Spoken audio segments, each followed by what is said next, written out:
Mix by Sakshi recording studio. Music by Kundan Raj.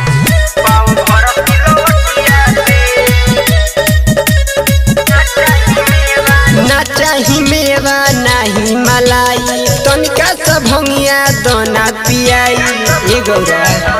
ना चाही मेवा नाही मलाई तनिका सा भंगिया दोना पियाई।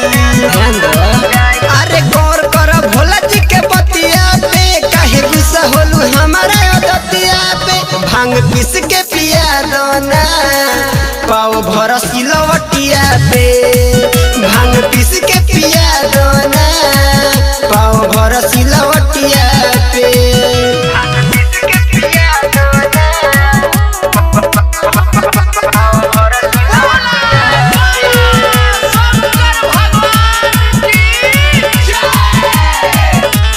सावन भर इहे बसहारा हो एक औरियन के इहे बाटे नारा हो।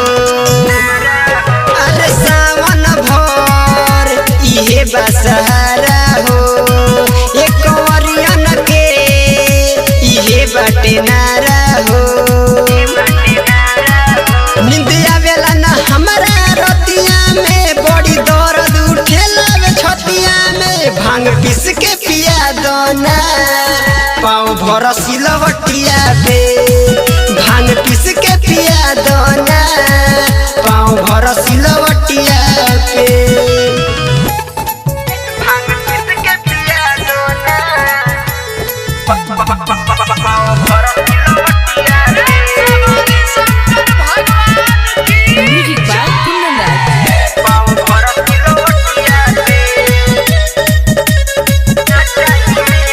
दारू बिना पियले ध्यान नहीं धरिले।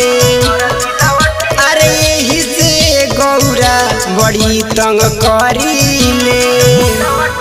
जन दारू बिना पियले ध्यान नहीं धरिले। यही से गौरा तंग बड़ा करिले। बत मानस खरयल भंगिया के रित पागल हवे करिया पे। भांग पीस के पिया दोना पाँव भर सिलवटिया पे। भांग पीस के पिया दोना पाँव भर सिलवटिया पे। Mix by Sakshi recording studio.